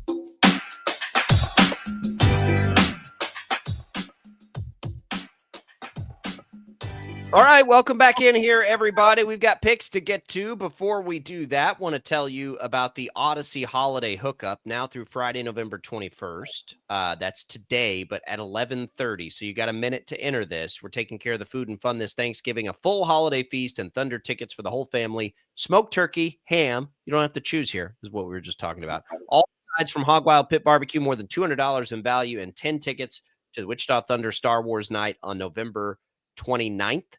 Just enter the keyword thanks to the number 20357. That's a text. Text thanks to 20357. Message and data rates apply. Good luck, everybody. Before we get into the picks, Brandon is out. So we will just be the four of us here. We're talking Thanksgiving. We're talking Thanksgiving food. This one's just for you, Tommy. Jason says that me saying that it's fine to just mix all the food together on Thanksgiving, give Tommy nightmares for weeks. He is Team Jacob on that one. Man, we're still having this discussion. No, this was we were just talking ham versus turkey. Gotcha. And then it kind of evolved into brown gravy versus white gravy. And then Jackson Schneider, friend and host of the program, was just texting us that and it's devolving into that. But yeah, like I said on my plate, I would find some room for some kind of salad. TJ had an aneurysm about wasting space on the plate. And I'm like, you're not wasting space. You just put it all on the same plate. There's no space wasted. You just pile it up. No, I mean, again, I'm a huge fan of the segmented plates where I can put different things in different areas. It's like a lunch tray. Like I'm a fan of that. I've got some little Paw Patrol plates for the kids. Yeah. I'll bring you one for Thanksgiving, and you can make sure that none of your food touches. That sounds great. I'm not making two trips. I'm putting it all on there. I'll bet money right now that Team Savage over there is just a pile it on kind of guy. Just put it all on there. I'll tell you what, and all the foods that you just mentioned are fine with me, big boy. I kind of like them all, as you can probably tell. But why not? Why not? Listen, if I don't get enough, though, the first trip, I go back the second trip. I pile and still go back. What do you think of that? How are you going to know if balsamic vinaigrette is good on mashed potatoes unless you just put it all on there? You never know otherwise. Well, how would you know that gravy and pumpkin pie are delightful if you didn't just have it all in one space? I'm running into Tommy here as we keep going about this. How do we know that dogs and cats don't get married? Well, we just know they don't get married. Okay. Thank you. That's how we know that. I'm just saying you got to try it first. Max, play the music. We got to talk about football. Hey, sports bettors, ready for some picks destined to fail? It's time to hear what the Sports Daily staff thinks of the weekend games. All right, TJ, take us through last week's results here before we get into this. Not a great week for yours truly here. Jacob did great. Jacob did great. He went 1-5. The only one he got right was Oklahoma State plus 19.5. 1-5 for Jacob. Paul with a 2-4 week. Tommy with a 3-3 week. And TJ and Brandon both go 5-1 on the week. And so a little bit of shakeup here. Jacob still in the lead, but holding on to his butt cheeks. He's 40-37 on the year. Now in second place, TJ Cleland at 37-40. Then Brandon at 35-42. Or excuse me, then Paul at 36-41. Then Brandon and Tommy at 35-42. So Jacob with a 3-game lead over TJ at this point. And so Pans will be locked in for the final stretch of games. It's annoying because if you're going to go 1-5, you might as well just go 0-6. But we didn't do it. All right, so that means, TJ, you can start us off here. Brandon's going to take in our first game Kansas, covering the 5.5 at Iowa State. Where do you go? I'm going to take KU as well. They've done historically pretty well against Iowa State in the past couple of years. I think they can go on the road in a spot where they're going to need to get one. They really haven't proved it to us much over their last few games that they can go do that, but I think they can go out there. I think they can win the game. I'm going to, pull for them to win the game, but if nothing else, I think they can make it a close game. Tommy? Yeah, I've got a really hard time with this one. Kansas is desperately battling to become bowl eligible. And next week at home against Utah is going to be a major challenge. I mean, Utah's a top 20 team in the country, even better than that. So it's going to be a challenge next week for the Jayhawks, even at home on Black Friday. So they've really got to get it done against Iowa State on the road. And Iowa State, I know, had high hopes going into the season. It hasn't been as good of a year for them thus far, I think, as they expected. So I do think that the Jayhawks, knowing what's on the line, I don't know if they'll win the game, but I kind of agree with TJ and Brandon. I think they'll keep it close. I'll take the Jayhawks. Paul, what do you think on this one? Well, just the opposite to you guys. You guys are going that way. But listen, what makes you think that they won't disappoint you? Because let's face it, KU at times this year has disappointed every one of us. All of us have been disappointed with KU here and there. I don't think they'll listen, I think Iowa State is a better team overall. I'm going to take Iowa State. It's a home game for Iowa State. Iowa State has to give 5.5. I wish it was 3.5 or something like that. But I'm going to take Iowa State. I might even just be on an island. I'm betting I just might be on an island. Yeah, I'll give you the island. I think it's a Jalen Daniels legacy game, to be quite honest. Like they gotta get the win. They can't go 0 for 3 in chances to get to a bowl game. Iowa State's a tough place to go, but I don't think that matters for KU. Like they're in all of these games, they can at least cover because you got to envision them being there at the end. I really hope they get this win. I'll take Kansas. All right. According to Jacob, Jalen Daniels has been due for a legacy game for the last month and a half. He has been. He's been due. Right. He's been playing pretty well this year. He needs to rubber stamp this swan song.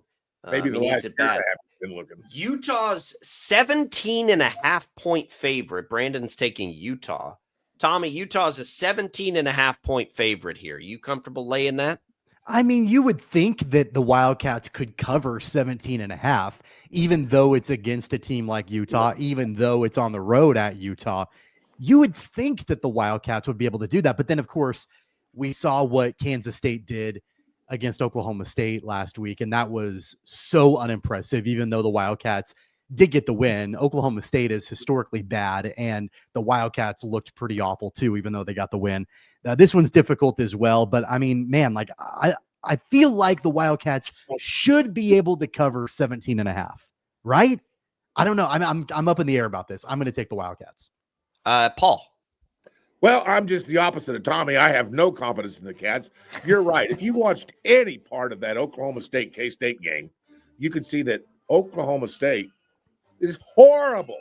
They have very little talent. They can't run. There's a lot of things on that team that they can't do. And yet that game was competitive for a good portion of that game. I'm going to take Utah. That's a good football team, fellas, and playing in Utah is just not your typical Big 12, location. That's a tough place to play. I'm going to take Utah as well. I thought I was going to have an island on this one. I really did. The ghosts of last year's game in Utah, albeit against BYU, loom a little bit here. Fellas, K-State's only played 2 times this year outside of 17.5 points either direction. I think they typically will play. The only 2 times was the win against Kansas and the loss against Texas Tech. I'm going to take the Cats to be within that number. I don't think they're going to go win that game, but I think they can keep it within 17.5. TJ? I think that since Utah has joined the conference and BYU has joined the conference, K-State hasn't won a single sporting event in the state of Utah. And in basketball and football, I think it's looked ugly every single time that they've gone out there and played. Chris Kleiman, after their win in Stillwater when I was down there, he said, you know what? I'm not going to apologize for a win because Stillwater's a tough place to go get a win. Even though every other team in the Big 12 has done that for the last 2 years. Salt Lake City is a tough place to go get a win. They're not winning that game. I said that K-State couldn't cover their 19.5 against Oklahoma State because they don't score enough points to get to that number. They don't score enough points to not lose. I don't know what the hell I'm saying. Utah minus 17.5. All right, we'll take it. Utah there for TJ. All right, let's go on to the last college game we have. We can quickly move through this one. Paul, you're up first. OU, 6.5-point favorite at home against Mizzou. Well, did you watch OU last week on TV? They're a pretty good football team. I've seen them the last 2 or 3 weeks. That's a really good football team. I'll tell you what, I'm torn on this a little bit, but I like OU. Now, Missouri, they're getting good. I appreciate what's going on there. I'm going to take OU at home. Tough place to play, fellas, OU. And that's going to be one of those games that I've got to make sure I'm sitting in front of a TV. That's the one game of the week I think I want to watch. Yeah, there aren't a lot of good ones this week. This one of them. This line is real stinky and smelly and fishy to me because Oklahoma's coming off that win. But I'm going to take the bait. I'll bite. I'll take OU at home as well and lay the 6.5. TJ. I am with you. I will take OU and give Tommy the chance at the island here. It's very nice of you to include a Big 12 game here as well. Yeah, Brandon took Oklahoma, so this is an island opportunity. It is. Okay, I was wondering about Brandon. There we go. Tommy. Well, I had written down Oklahoma because I actually do like that hook for the Sooners. But if you're going to give me an island, I got to get back into this thing. And I do think that there's a possibility that Mizzou can cover this and actually maybe even win on the road. So if you're going to give me the island and I need to get back into this race, I'll go ahead and take Mizzou and I'll take those points on the road. Yeah, that's a good island. All right, Colts, Chiefs. Chiefs don't normally get the 12 o'clock window, but they get it. So we'll pick it first here this week. Brandon is taking the Colts. That puts me first on this one, I believe. Look, guys, I'm going to take the Chiefs. The Chiefs have been they've been a juggernaut at home, and they haven't been very good on the road. This one happens to be at home. They are, if nothing else, a pretty good run defense, and they'll need to be that against the Colts. But I think it's more about can they attack that Colts secondary. We'll see how much of an impact Sauce Gardner makes, but that is the Colts' Achilles heel. It's kind of strength on strength. Chiefs are good against the run. Colts are bad against the pass. Chiefs are at home. I'll lay the 3.5. I'll take Kansas City. Tommy? They've really got to figure out the penalty issue. I mean, that's such a major Achilles heel right now for Kansas City. They've got to figure out a way to clean up and be more disciplined in what they're doing. And, it's going to be a little bit easier for them to try to do that at home. So I do think that there is that good possibility for them. I'm trying to will this into victory. I'm trying to convince myself that there's a reason for the Chiefs to win by more than 3.5 points. And I don't even know. Do we know what the status is of Daniel Jones? I know he was a little bit banged up this week. I think he's fine. Who knows at that at rate, I'm just going to go ahead and lay the 3.5 and I'll take Kansas City. All right, TJ. I am changing my tune during my pick segment. We talk about the Chiefs, as we've talked about throughout the show today, all day long. I'm no longer going to be in the camp of it's the Chiefs. They'll figure it out. They haven't proven to me that they will figure it out. So for that reason, I'm taking the Colts in this game. The Colts look really good, Paul. They're good at everything offensively. Can the Chiefs contain them and get a win by more than 3.5? The Chiefs, you fool me once, shame on me. Fool me a half a dozen times, shame on the Chiefs. I'm tired of taking the Chiefs. I'm disappointed in the Chiefs. I've had it with the Chiefs. I'm taking the Colts. Okay, I thought that was going to be a classic, Paul. Not so fast, my friend. Yeah, there you go. All right, let's go. I keep this is it. Zenner, if you can't show up, we're going to stop picking Vikings games. I put these in here just for Brandon. He's going to take the Vikings in this one, but we've got the Packers as 6.5-point home favorites. Tommy, you can start us off here. Green Bay has been shaky. It's your Super Bowl pick. Can they cover this line against the Vikings? Yeah, because, the quarterback on the other side is J.J. McCarthy, who is awful, absolutely awful. And maybe he'll get better as time goes on, but man, he's bad right now. He is not a good quarterback. So I do think that the Packers should be able to cover that number at home. I like the hook.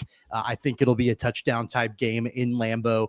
Honestly, I would almost be a little bit more confident if Malik Willis was the quarterback compared to Jordan Love, because I thought Willis looked pretty good last week in relief of Love. But regardless, I'm going to take the Packers and I'll lay those points.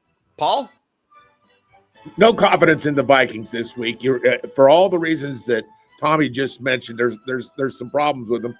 And I'm just going to take the Packers. It's a home game. Give them the advantage at Lambeau. That's a really cool place. If you've never been there, make sure you just go to a game one of these days. But I'm going to take the Packers. No confidence in the Vikings. Yeah, I'll see you at Lambeau in September. You ain't getting me there this time of year. TJ. I want to pick the Packers, but at this point, I've picked the same pick as Brandon so far, so I think I just need to keep the trend going. I'll take the Vikings, I guess. I'll take the Vikings. I don't think J.J. McCarthy's been quite as bad as Tommy. I think his receivers have let him down. Justin Jefferson has dropped a head-scratching amount of passes for him. He hasn't been great, but I think he's been okay for a guy who's got 5 or 6 starts. The Packers' defense is really good, though. I think the Vikings have a lot of weapons, and they're being slept on just a little bit here. I think they can keep it close in that game. I'll take the 6.5 points. I don't know if I think they can win, but I'll take the 6.5 points. All right. Eagles at Cowboys. Cowboys are 3-point home underdogs. Paul, what do you like there? Brandon is taking the Cowboys. Cowboys for Brandon. Well, very good for him. I would love to take the Cowboys. Cowboys, one of my top 3 teams, along with Denver and along with Kansas City. But listen, the Eagles have been really good for me. So whatever, you just got to look and say, I've done well with the Eagles. They've kind of been my team. I always pick them, and they seem to come through most of the time. I'm taking the Eagles just based upon the fact you guys have been very, very good to me. Gross. TJ? I hate that I just said I was going to tail Brandon because I ain't doing it this time. I'm not picking the Cowboys. I'm picking the Eagles to go on the road and cover that 3 number. Tommy? I can't wait to watch the reality show documentary about this season for the Eagles. It's been so dramatic. And, A.J. Brown is being criticized left and right. Jalen Hurts, apparently there's questions inside the locker room about the way that he's playing. Of course, we know about Nick Sirianni. It is dysfunctional in Philadelphia. A lot of drama there. They're winning games, but it's pretty dramatic. And I was impressed by the Cowboys on Monday Night Football. Of course, I know they were playing the Raiders, but I was impressed by them. I was impressed by Dak Prescott. If you're going to give me points for the Cowboys at home, I'm going to go ahead and take Dallas. I'll take those points. Yeah, I thought more people would be on the Eagles. Eagles are 8-2, but it's as defense wins championships, and the Eagles are really good at that. But can they keep up? If Dallas can score, can the Eagles keep up? Dallas has had a absurdly bad defense, but those 2 trades had an impact. And if you're telling me the best pair of defensive tackles can contain Saquon Barkley, and you're going to make Jalen Hurts keep up with Dak Prescott in that offense, I'm going to take the Cowboys, and I'm going to take the 3 points. And I hope they beat them by 30. But it's interesting. Everybody gave Jerry Jones a hard time about those trades, and now it's like, man, that probably was a pretty good trade there to get Quinnen Williams in there and a linebacker that can actually tackle somebody. They're also getting healthier on defense than they were, 3-4 weeks ago. So there's your picks. That's everybody. We got 2 islands. Paul's got an Iowa State island. Tommy's got a Mizzou island. The TJ and Jacob race that everybody is intently following. We've got 3 picks that are different. So if I go perfect, we got a tie at the top. I can't believe that Iowa State turned into an island. Of all the picks we just made, that one surprises me the most. Stunned. I'm stunned. Grateful, but stunned. We're trying to get you to keep coming back, Paul. We're just trying to get KU to a bowl game. Let's all be honest here. We're just please, come on, just make it to a bowl game. I'm not ready. I don't have the energy for that if they miss a bowl game. So just get to the bowl game and we can all move on with our lives and move on to basketball season. Can we do that? Is that too much to ask? There's your picks, everybody. Tommy, appreciate it. Thanks, Brandon guys. will maybe be back next week if we can get him to stop being such a grown-up. He's strategically communicating. Yeah. It's what we're all trying to do. We're going to communicate some high school football when we return. Making a living sucks, doesn't it? Yeah, it's just boring. We'll talk high school football. Sub-state. We're a couple wins away from crowning state champions. That's next on Sports Daily.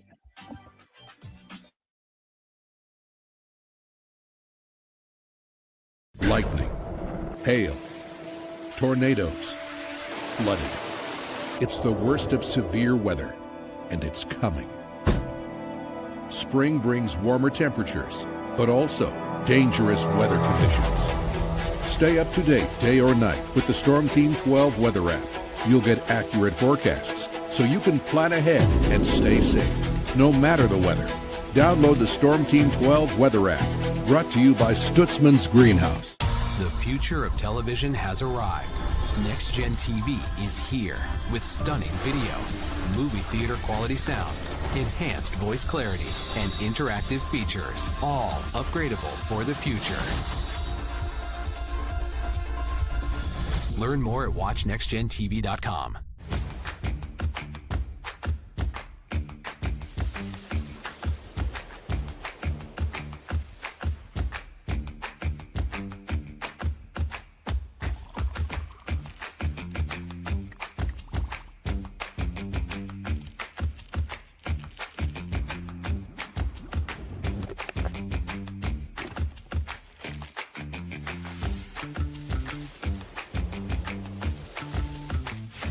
the canvas of our imagination. They tell a story. Clouds affect the events of your day. Sometimes they growl, sometimes they inspire, but they're always the messengers of nature's mood, written in the sky. Storm Team 12 understands the language of clouds. We're dedicated to decoding their message so you know what to expect. Behind every cloud, there is a story waiting to be told. Trust Ross Jansen and Storm Team 12, alerting you first to the impact on your life. We are following a breaking update. Every day, all day, stream the stories that have you talking near and far. Whoever is behind the wheel of this bus is not stopping. From hundreds of local reporters and meteorologists spanning the country. Chaos here this morning at the UW campus. Search LNL for the all-new Local News Live streaming app. Odyssey is one of the most influential audio and entertainment brands in the nation. You already know Odyssey's iconic local radio brands in Wichita. But did you know Odyssey has the country's best collection of music, news, and sports brands? Odyssey is also a premium podcast creator, major event producer, and digital innovator. Odyssey brings people together across the country and right here in Wichita. Odyssey also delivers meaningful radio and digital audio results. Find out our story and impact at odysseyinc.com/Wichita. Make yourself known now. 83101 in traffic pursuit. Oh my God, here. Investigate TV Plus begins with real people.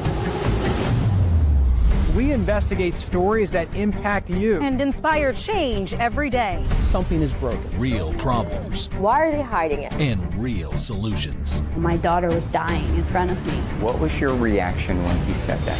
Investigate TV Plus, weekdays at 3:30 p.m. on KWCH.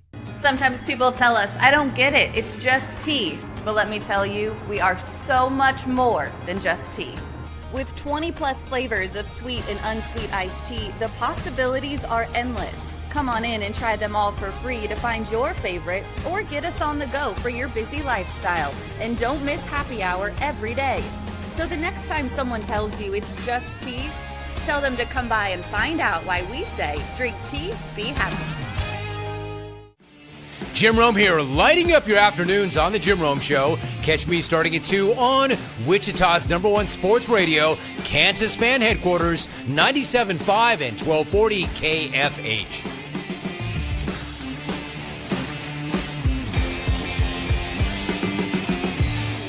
Mornings are busy. We're here to make your mornings better. We report the stories that affect you. 3 more hospital lies from contaminated apple juice just a day after the FDA issued a recall. We're here to make your mornings better. Closing east and westbound lanes of K96 for repairs. With 12 News, you're prepared for your whole day. Scattered thunderstorms across the state into the afternoon. Stay a step ahead with 12 News this morning on KWCH and KSCW.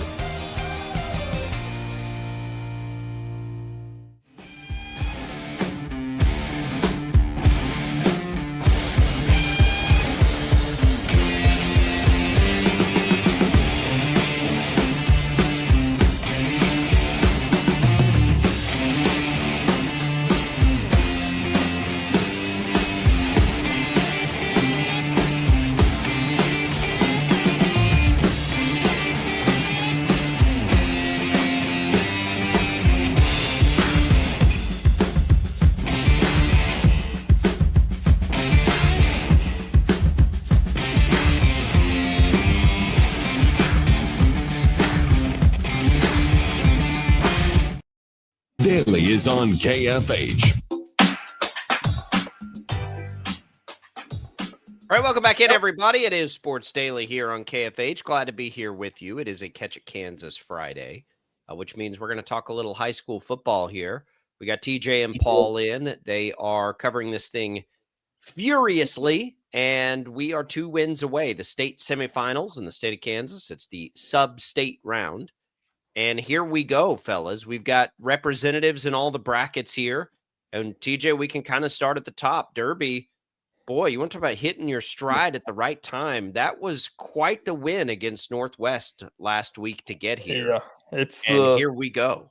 It's the 6A game that we'd all been begging for years to see those two play, because they'd been the best teams in 6A basically year in and year out since I've been here basically. And so finally got to see that, and man, the 6 seed Derby Panthers, it's been such a weird year for them. They had 3 losses in the regular season, which hasn't happened in over a decade, I believe. They were injured. They were kind of beat up. They lost their star running back, Arius Finley, who's one of the best ones in the city. Some Division I traction getting going for him. Kind of the Dylan Edwards light for Derby, if you've ever watched him play. They made a quarterback change in week 5. They put in Blade Clark, the next Clark brother of Coach Brandon Clark's son, took over in week 5, and he's been great for them. And they've just got a new identity. And in the playoffs, it's showing that. I think that there's a little bit of it of like, hey, we're Derby High School. Like, we're supposed to be winning these games. I think that's showing up. And lo and behold, doesn't matter if they're the 4 and the 6 seed or the 1 and the 2 seed, it's Derby Manhattan again. Same old, same old. Paul, you've seen and followed this in Kansas for a long time. I mean, is Derby on one of those historic, especially for the big schools, right, runs now for just what seems like forever? Well, the thing that I have to look at Derby and take my hat off to the fact is that in high school, sometimes it's very, very difficult to turn things around. And let's face it, things needed to be turned around at a certain point in the high school season for Derby this year. A loss to Carroll, I think that loss to Carroll really surprised most people. It surprised me. I've got a feeling it surprised you too as well. And when you're at that point, and you should be winning a game like against particularly a Carroll, for instance, who's been down for the number of years. Of course, we had talked about Carroll's not bad. They've changed things themselves and turned things around. But that was a part of the season where it is so hard at the high school level to have a football program turn itself around, make changes, do what you got to do to get back and start winning again. And I'll tell you what, that says something about the kids at Derby, that they can do something like that. My hat is off to them, because I can't give them enough compliments based upon the fact of what they did from where they were at a point in this season, and switch it around at the high school level is wonderful. It's amazing. And now, can they win the semifinals and get to the finals? It's going to be a tough game. Come on, guys. We both know that. I can't go out on the limb and say, well, Derby's going to win this game, because I don't know that they can. And I'm sure they'll give it a great effort. They'll be ready. But, man, oh, man, my hat is off to Derby. That's the team that if I had to tip the hat to, it would be it. But I'd also be tipping it not quite so much to Capon, because good for them. Boy, I'll tell you what, they have really come around. But I know we'll get to Capon in a minute. But Derby, I like their chances. The way they're playing right now, I like how they're doing it. Derby may just pull this game off. A big, quite the story. TJ, 5A, one of the things, we will get to Capon in a minute. 5A, one of the good things is we get, area teams, and it's chalk right now in 5A West. This is the one that you got, you pencil in when you draw up the brackets. Yeah, it's weird though. It's chalk, but it's not, because it's Class 5A since I've been here, and I know historically it's in the last decade probably.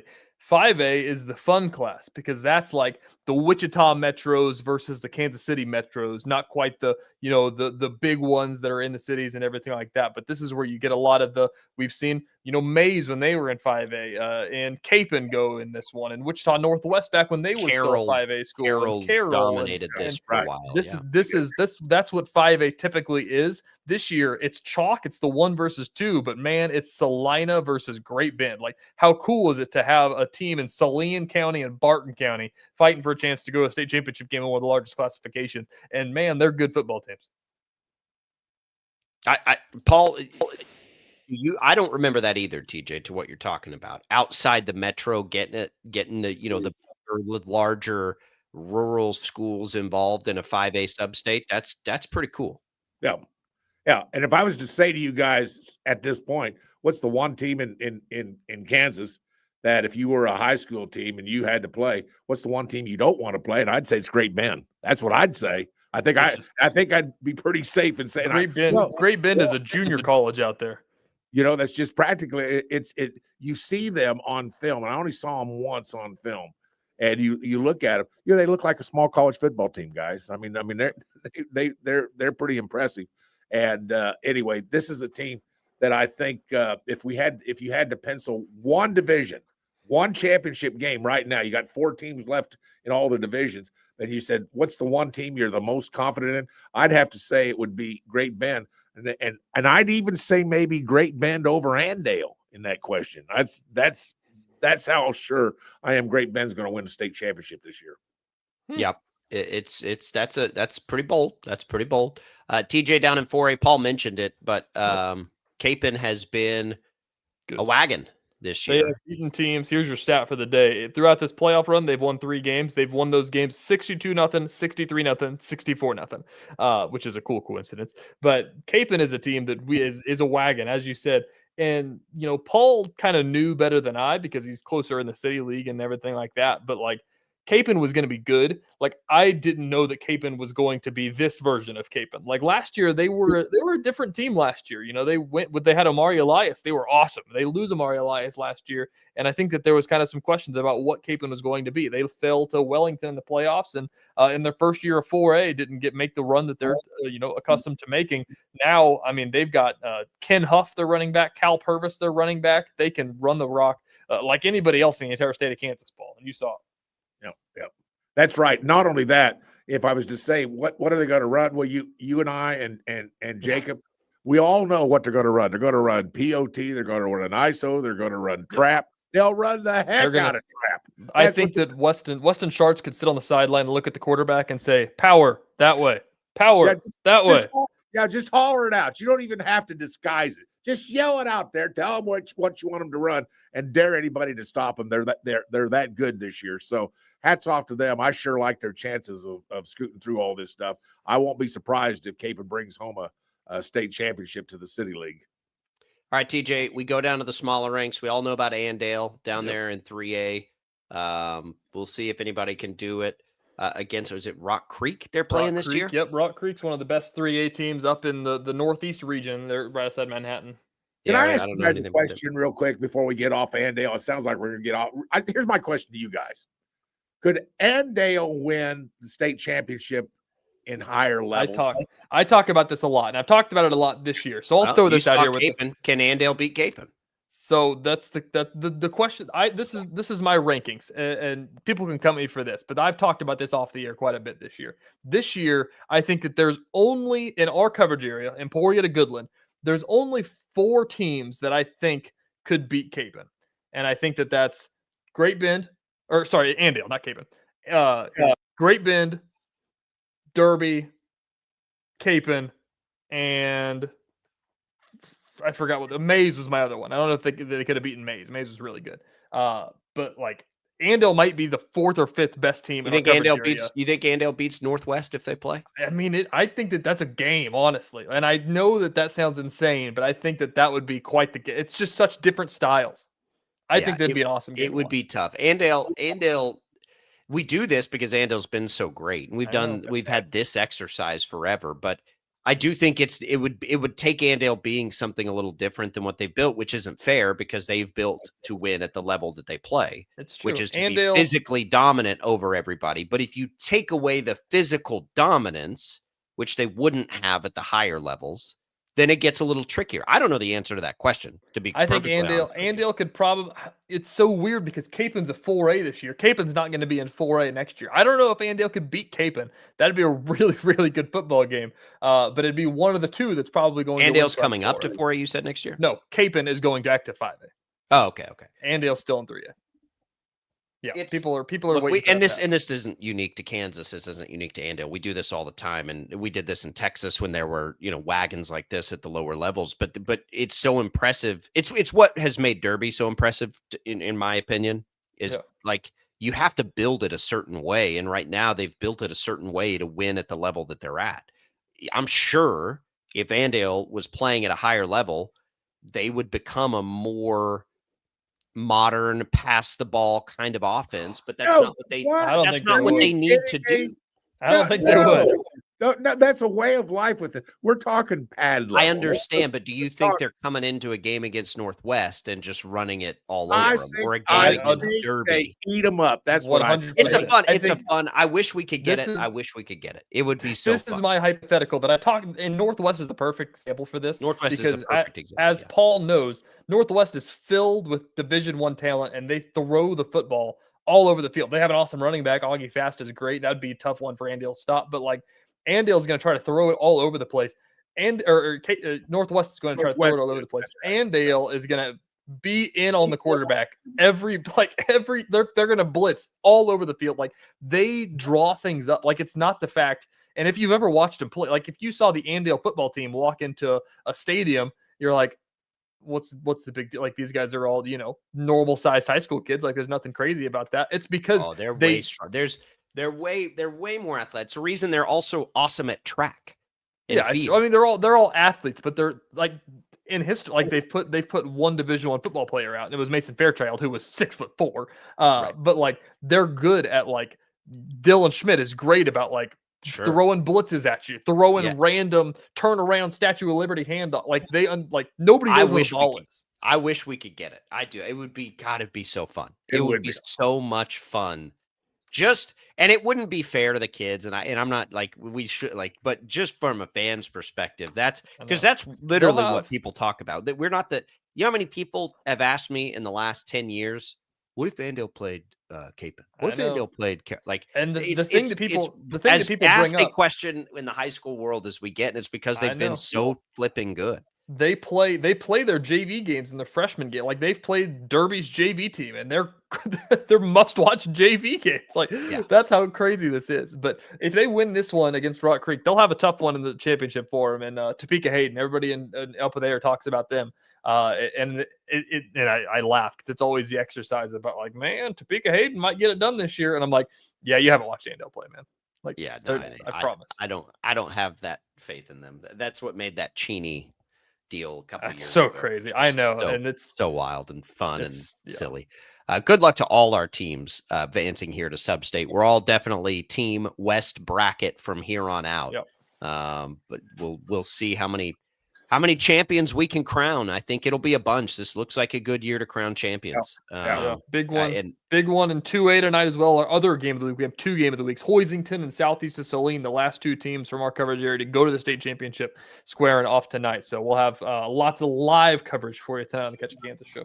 Yeah, that coverage begins all day long. And the newscast on 12 News takes you right into the Catch a Kansas show tonight on the KSCW. You've got the high school football scoreboard show here on KFH tomorrow morning at 8 a.m. It's also, I think it might get covered up tonight by KState basketball. So just make sure you're tuning in tomorrow morning at 8 a.m. here on KFH for the high school scoreboard show. All right, we're coming right back. We got a little more Sports Daily. Don't go away.